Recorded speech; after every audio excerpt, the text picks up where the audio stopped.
Une sourde inquiétude traverse actuellement notre époque. Elle se manifeste par une oppression thoracique que le rythme de travail ne suffit pas à expliquer, ou par une agitation intérieure indépendante de la fatigue physique. De nombreuses âmes partagent la certitude que le monde converge vers un dénouement majeur, bien plus imminent que ne le laissent transparaître les gros titres des médias. Dans ce contexte, les déclarations attribuées à la vidente Myriana acquièrent une résonance et une urgence inédites. Bien que ces avertissements ne soient pas nouveaux, le moment précis où ils atteignent le croyant détermine leur impact spirituel, car il existe des messages que l'humanité entend puis oublie, et d'autres qui surviennent à l'instant exact où l'esprit est mûr pour en accueillir la substance. Chaque interaction numérique sur ce message n'est pas un simple geste devant un écran, mais une semence déposée dans le champ spirituel de ce monde. Pensez à cliquer sur « J'aime » et à vous abonner pour permettre à ces paroles de rejoindre une âme égarée. Laissez également en commentaire votre élan d'amour envers notre Mère Céleste.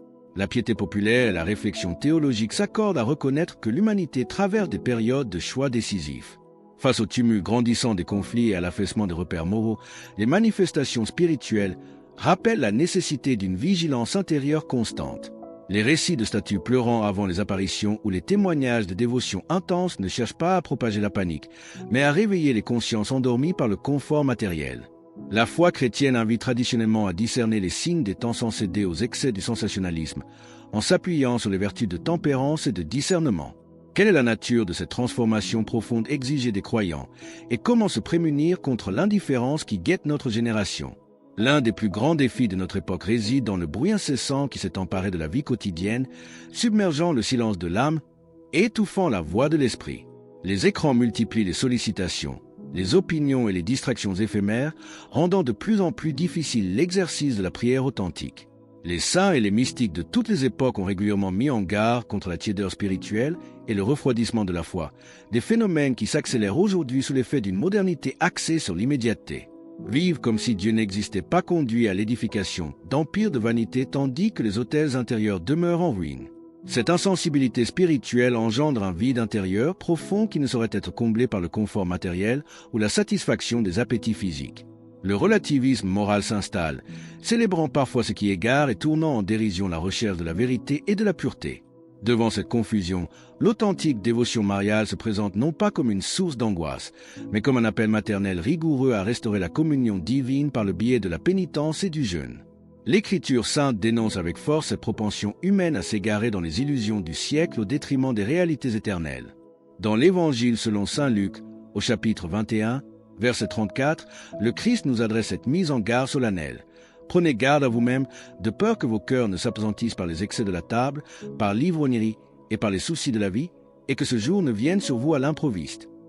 Ce rappel montre l'importance d'une vigilance constante pour préserver la vie de la grâce. Dès lors, comment l'histoire des apparitions maritimes officielles est-elle à structurer ce discernement ecclésial face aux crises de l'histoire? Pour comprendre la portée de ces appels à la conversion, la tradition chrétienne invite à analyser les événements avec la prudence et la sagesse qui caractérisent le magistère de l'Église. L'exemple de Fatima, au Portugal, demeure à cet égard fondamental.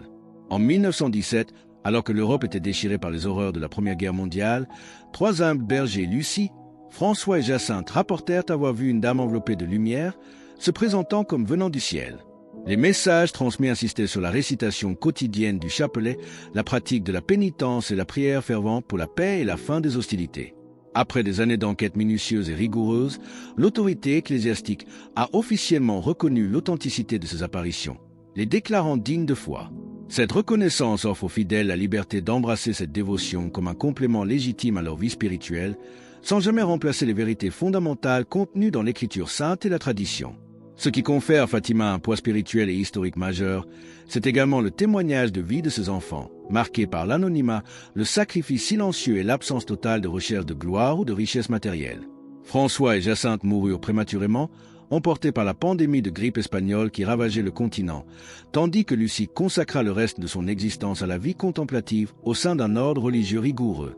Cette simplicité évangélique constitue le critère classique auquel la théologie chrétienne reconnaît l'action de la grâce divine. Quelle distinction majeure convient-il dès lors d'établir entre l'approbation historique de Fatima et la situation actuelle de Medjugorje, et comment s'exerce la prudence de l'Église face aux révélations contemporaines? Il est nécessaire d'aborder la question de Medjugorje avec la même honnêteté intellectuelle et théologique. Depuis 1981, Dans cette petite localité de Bosnie-Herzégovine, un groupe de jeunes gens rapporte recevoir des apparitions mariales régulières. Contrairement au cas de Fatima, ce phénomène n'a pas fait l'objet d'une déclaration dogmatique définitive concernant son caractère surnaturel, le dossier étant toujours en cours d'évaluation par les instances compétentes du Vatican. Récemment, le Saint-Siège a adopté une position de prudence pastorale, autorisant officiellement les pèlerinages et les actes de dévotion en raison des fruits spirituels visibles dans la vie des fidèles. Cette décision pastorale reconnaît le bien qui s'accomplit dans le cœur des pèlerins, conversion, retour au sacrement, réconciliation, sans pour autant valider de manière définitive la nature surnaturelle des phénomènes vécus par les vidants. Si vous choisissez d'accueillir ces orientations de l'Église pour purifier votre foi de tout sensationnalisme et ancrer votre vie dans la prière sincère, manifestez votre engagement en inscrivant « Amen » dans les commentaires ci-dessous. Cette distinction essentielle préserve les croyants des interprétations hâtives et des manipulations de messages fréquemment observées sur les réseaux numériques où les prophéties sont parfois dramatisées à l'excès. La véritable piété se reconnaît à sa capacité à engendrer l'humilité, la paix intérieure et la charité active, loin de toute atmosphère de panique collective. Comment? Dès lors, les textes eschatologiques du Nouveau Testament éclairent-ils notre attitude face aux crises mondiales et quelles limites fixent-ils à la curiosité humaine? La tendance à associer les apparitions mariales au thème de la fin des temps trouve sa source dans une tradition biblique millénaire qui traite des périodes de crise et d'épreuve. Dans l'Évangile selon saint Matthieu, au chapitre 24, les disciples interrogent Jésus sur les signes précurseurs de la fin du monde. Le Christ leur répond en évoquant l'avènement de guerres, de famines, de tremblements de terre et le refroidissement de l'amour parmi les hommes. Toutefois, il conclut son discours par un avertissement capital. Nul ne connaît le jour ni l'heure de ces événements, pas même les anges du ciel, mais le Père seul. Cette précision est théologiquement fondamentale, car elle proscrit formellement toute tentative de calcul de date ou l'annonce d'échéances fixes, des attitudes que l'Église a toujours condamnées sous le terme de présomption. L'Évangile selon saint Luc, au chapitre 21, développe une perspective similaire, invitant les disciples à redresser la tête et à faire preuve d'une espérance active lorsque les nations seront dans l'angoisse, car leur rédemption approche. La véritable annonce chrétienne se distingue ainsi du catastrophisme par sa capacité à susciter la vigilance sereine et la paix du cœur.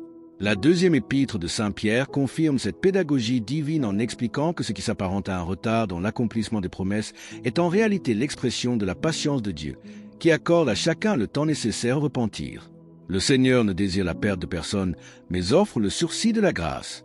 Comment ce cadre scripturaire permet-il de redéfinir les notions de pénitence et de confession sacramentelle pour en faire les véritables outils de notre réforme intérieure quotidienne?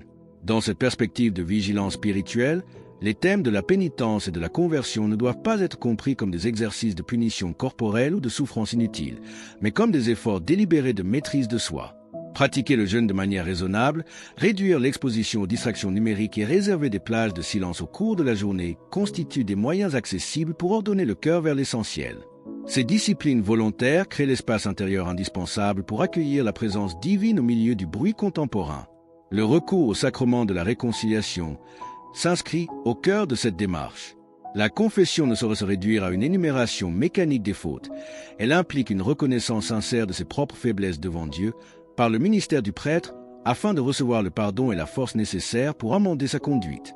C'est par l'amour, la confiance et l'espérance théologale que l'âme progresse dans la foi, et non sous l'influence d'une terreur face à des prophéties incertaines. Pour rejoindre notre communauté et ne manquer aucune histoire inspirante, pensez à cliquer sur « J'aime » et à vous abonner. La Vierge Marie, à travers les manifestations reconnues par la tradition, n'incite jamais au désespoir ou à la panique, mais oriente constamment les regards vers son Fils, Jésus-Christ. L'invitation eschatologique du livre de l'Apocalypse confirme que, malgré l'intensité des combats spirituels entre le bien et le mal, la victoire finale appartient au Christ. De quelle manière, dès lors, cet appel pressant à la responsabilité personnelle doit-il transformer l'intimité de nos foyers et fortifier l'éducation de la foi au sein des familles? La construction d'une vie spirituelle solide trouve son application concrète au sein de la cellule familiale, transformant les foyers en havre de paix et de prière. Les difficultés quotidiennes, les inquiétudes face à l'avenir des enfants et les tensions relationnelles trouvent leur résolution lorsque le Christ est placé au centre de la vie domestique. La présence des symboles sacrés dans les habitations, comme le crucifix ou le Saint-Chapelet, ne doit pas relever de la simple décoration ou de la superstition, mais agir comme un rappel constant de la nécessité d'une conversion quotidienne fondée sur l'Évangile. Le temps de revenir à Dieu et de fortifier les liens de la charité s'inscrit toujours dans le moment présent, car l'avenir n'appartient pas à l'homme. La piété authentique invite à multiplier les paroles de réconciliation et à dissiper les divisions intérieures qui affaiblissent la paix des familles. En marchant dans la lumière du Christ avec équilibre et humilité, le croyant aborde les défis de chaque époque avec une sérénité que les troubles extérieurs ne peuvent entamer, devenant ainsi un témoin de l'espérance chrétienne. Alors que nous concluons sur ce choix crucial et cette transformation à opérer, nous vous invitons à déclarer votre foi. Commentez « Jésus est roi ci-dessous » pour affirmer cette vérité avec nous. Et votre parcours ne doit pas s'arrêter ici. Cliquez sur la vidéo qui apparaît maintenant sur votre écran pour un autre message puissant que nous avons préparé pour vous.